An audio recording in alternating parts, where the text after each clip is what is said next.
ഹരേ രാമ രാമ രാമ ഹരേ ഹരേ ഹരേ കൃഷ്ണ കൃഷ്ണ കൃഷ്ണ ഹരേ ഹരേ.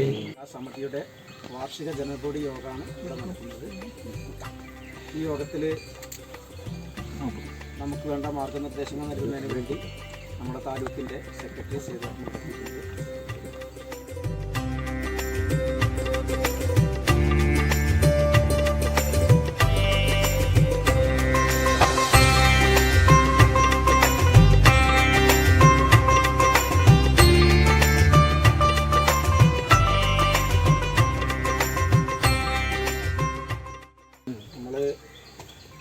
ഇവിടെ ഈ ക്ഷേത്രം പണി നമ്മൾ പുനരാരംഭിച്ചത് ഇപ്പോൾ ഈ ഘട്ടത്തിലാണ്.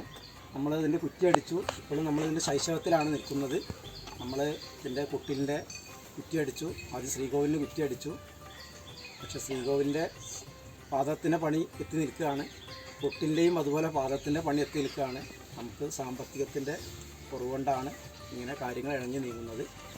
അപ്പോൾ നമുക്ക് നല്ല രീതിയിൽ മുന്നോട്ട് പോകണമെങ്കിൽ നമുക്ക് ഫണ്ട് വരണം.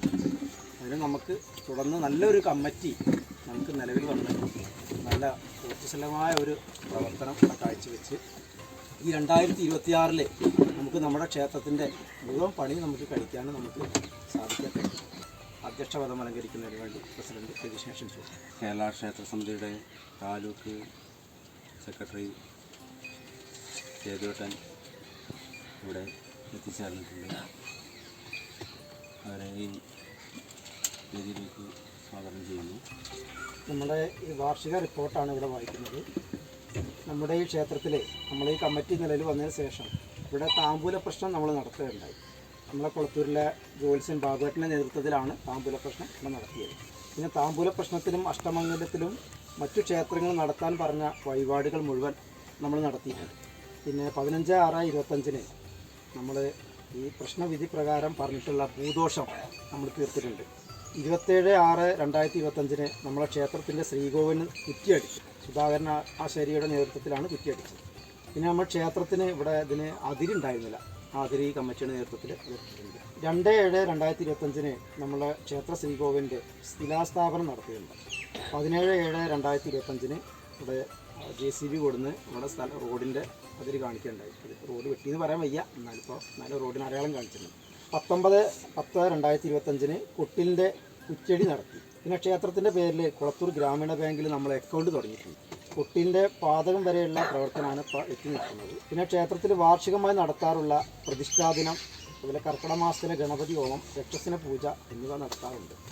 സോഷ്യൽ മീഡിയയുടെ പ്രവർത്തനം നമ്മുടെ ഈ തലക്കുളങ്ങര ഭഗവതി ക്ഷേത്രത്തിൻ്റെ പേരിൽ തുടങ്ങിയിട്ടുണ്ട്. പിന്നെ ഭക്തജനങ്ങളുടെ വക പൂജാപാത്രങ്ങൾ, അതുപോലെ മഞ്ച, ക്ഷേത്രത്തിലേക്ക് ആവശ്യമുള്ള പാത്രങ്ങൾ എന്നിവ ഇവിടെ സമർപ്പിക്കപ്പെട്ടിട്ടുണ്ട്.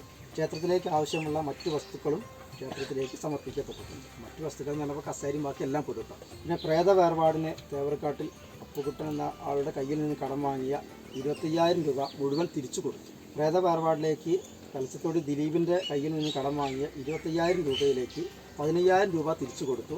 10,000 രൂപ ഇനി ദിലീപിന് കൊടുക്കാനുണ്ട്. നമ്മൾ ഈ കാലയളവിൽ 40,000 രൂപ നമ്മൾ അങ്ങനെ കടം വീട്ടിയിട്ടുണ്ട്. ക്ഷേത്രത്തിൻ്റെ ശ്രീകോവിലിൻ്റെ തറയുടെ പണി നല്ലാട്ട് ഭാസ്കരക്കുറുപ്പിൻ്റെ വകയാണ്. അദ്ദേഹം മരണപ്പെട്ടു. അപ്പോൾ അദ്ദേഹത്തിൻ്റെ മകനാണ് നേതൃത്വം കൊടുക്കുന്നത്. അപ്പോൾ നമ്മൾ ഒരു പാതകത്തിൻ്റെ പണി വരെ അത് എത്തിയിട്ടുണ്ട്. പ്രേത വേർപാടിലേക്ക് കടം വാങ്ങിയ 5,000 രൂപ രാമചന്ദ്രൻ തൃക്കണ്ടിയൂർ കൊടുക്കാനുണ്ട്. അതുപോലെ ശൗര്യംകൊണ്ട് ജനാർദ്ദന ഒരു 5,000 രൂപ കൊടുക്കാനുണ്ട്. അതിലേക്ക് ഒരു ലോഡ് കല്ല് ഇവിടെ ഇറക്കി വെച്ചിട്ടുണ്ട്. 1567 രൂപയാണ് വരവ് വന്നിട്ടുള്ളത്. ചെലവ് വന്നത് 3,31,657 രൂപ. ബാലൻസ് ഇപ്പോൾ ഉള്ളത് കമ്മിറ്റിയുടെ കയ്യിലുള്ളത് 2,910 രൂപയാണ് ഇപ്പോൾ ബാലൻസ് ഉള്ളത്. ഇപ്പോൾ ഈ 13/2/26 വരെയുള്ള കണക്കാണ് ഒന്നാം കമ്മിറ്റി. ആദ്യം നമ്മൾ ക്ഷേത്രം എന്ന് പറഞ്ഞാൽ എന്താണെന്ന് പറയാം. സാംസ്കാരികമായും സാമുദായികമായും ബുദ്ധിപരമായും നമുക്കുള്ള എല്ലാ ശ്രേയസ്സും എല്ലാ ഉത്കർഷവും ഉണ്ടാകുന്നത് ക്ഷേത്രത്തിനെ ആസ്പദമാക്കി. നമ്മളുടെ ഹിന്ദുവിൻ്റെ മറ്റു മതങ്ങളെ നമ്മൾ അറിയേണ്ട കാര്യമില്ല. നമ്മളുടെ എല്ലാ പ്രവർത്തനങ്ങളും ക്ഷേത്രത്തെ ആശ്രയിച്ചായിരുന്നു. നാട്ടിലെ ഭൂമി മുഴുവനും രാജാവ് ക്ഷേത്രത്തിനെ സംബന്ധിച്ച് ക്ഷേത്രത്തിൻ്റെ ഭൂമികളായിരുന്നു നാട്ടിലുണ്ടായിരുന്നത് മുഴുവനും. ഓരോ വ്യക്തിയുടെയും നമ്മുടെ ഷോഡശ സംസ്കാരം എന്ന് പറയും. ഗർഭാധാനം തൊട്ട് അന്ത്യേഷ്ടി വരെയുള്ള എല്ലാ കർമ്മങ്ങളും ക്ഷേത്രത്തെ ചുറ്റിപ്പറ്റിയായിരുന്നു. എല്ലാ കാര്യങ്ങളും ചോറൂണ് ക്ഷേത്രത്തിലാണ് നടത്തുക, വിവാഹം ക്ഷേത്രത്തിലാണ് നടത്തുക, എല്ലാ കാര്യങ്ങളും. നമ്മുടെ ശ്മശാനം പോലും ക്ഷേത്രത്തോടനുബന്ധിച്ചായിരുന്നു, ക്ഷേത്രഭൂമിയിലാണ് ശ്മശാനം ഉണ്ടായിരുന്നത്. ഇപ്പോൾ വീട്ടിൽ നടത്തുന്ന പോലെയല്ല, ക്ഷേത്രത്തോടനുബന്ധിച്ച് ഇപ്പോഴും ഉണ്ട്. ക്ഷേത്രത്തിനനുസരിച്ച് മറ്റു മതങ്ങൾക്കും അങ്ങനെ തന്നെയാണ്, പള്ളിയോടനുബന്ധിച്ച് തന്നെയാണ് ക്ഷേത്രം. നമുക്കിപ്പോൾ അങ്ങാടിപ്പുറത്തുള്ള ശ്മശാനം എന്ന് പറയുന്നത് ആവറമണ്ണ ശിവക്ഷേത്രത്തിനോട് ചേർത്തിട്ടാണ് നീരീശ്വരൻ ശ്മശാനം. നമ്മൾ ക്ഷേത്രത്തിൻ്റെ സ്വത്ത് തന്നെയായിരിക്കും, ക്ഷേത്രത്തിൽ നിന്ന് അടുത്തല്ല, പള്ളി അങ്കണത്തിൽ തന്നെയാണ് മറ്റവരൊക്കെ അടക്കം ചെയ്യുക. നമ്മളുടെ അങ്ങനെയല്ല, നമ്മൾ ക്ഷേത്ര സ്വത്തായിരിക്കുന്നു മാത്രമേ ഉള്ളൂ. അപ്പം നമ്മുടെ ജീവിതത്തിൻ്റെ എല്ലാ ഭാഗങ്ങളും നടക്കുന്നത് ക്ഷേത്രത്തെ ആസ്പദമാക്കിയാണ്. അപ്പോൾ ഈ ക്ഷേത്രം വന്നു കഴിഞ്ഞാൽ ഈ നാട്ടിലുണ്ടാകുന്ന ഐശ്വര്യം എത്രയാണെന്ന് നമുക്ക് ഊഹിക്കാൻ പോലും പറ്റില്ല. നമ്മുടെ കുട്ടികൾ ദിവസേന വരുന്നുണ്ടെങ്കിൽ അവർക്ക് അതിൻ്റെ ഗുണമുണ്ടാവും. പ്രസിഡൻ്റായിട്ട് മുൻ പ്രസിഡന്റ് രതീഷാണ്, ജനറൽ സെക്രട്ടറി ആയിട്ട് ഞാനാണ്, വൈസ് പ്രസിഡൻ്റായിട്ട് പിന്നെ ഒന്ന് ഗോപാഷനേട്ടൻ, പിന്നെ ഒന്ന് നമ്മുടെ സരോജിനി, ജോയിൻറ്റ് സെക്രട്ടറി ആയിട്ട് ഒന്ന് ഷീനേച്ചി, ജോയിൻറ്റ് സെക്രട്ടറി ഷീനേച്ചി, പിന്നെ ഒന്ന് ജനാർദ്ദൻ, ട്രഷറായിട്ട് നമ്മുടെ ദിലീപ്, പിന്നെ മാതൃസമിതിയുടെ പ്രസിഡൻ്റായിട്ട് ഷീജ കുണ്ടുവീട്ടിൽ, പിന്നെ മാതൃസമിതിയുടെ സെക്രട്ടറി ആയിട്ട് ശ്രീജ ചേച്ചി, ശ്രീജ. പിന്നെ ചന്ദ്രേട്ടൻ നമ്മുടെ സാമൂഹ്യ ആരാധന എന്നുള്ള ആ ഒരു ചാർജാണ് ചന്ദ്രേട്ടന് കൊടുക്കുന്നത്.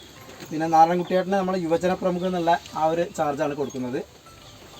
രവിയേട്ടന് സമ്പർക്കം, മണിയേട്ടന് സത്സംഗത്തിൻ്റെ ചാർജ്, സുദർശന് പ്രചാർ ചാർജ്, നമ്മളെ പിന്നെ സോഷ്യൽ മീഡിയ ബാക്കി എല്ലാ കാര്യങ്ങളും, മനോജ് KP പാഠശാല, ജനാർദ്ദൻ മഠത്തിൽ ദേവസ്വം സെക്രട്ടറി, 19 അംഗ കമ്മിറ്റി കേട്ടോ.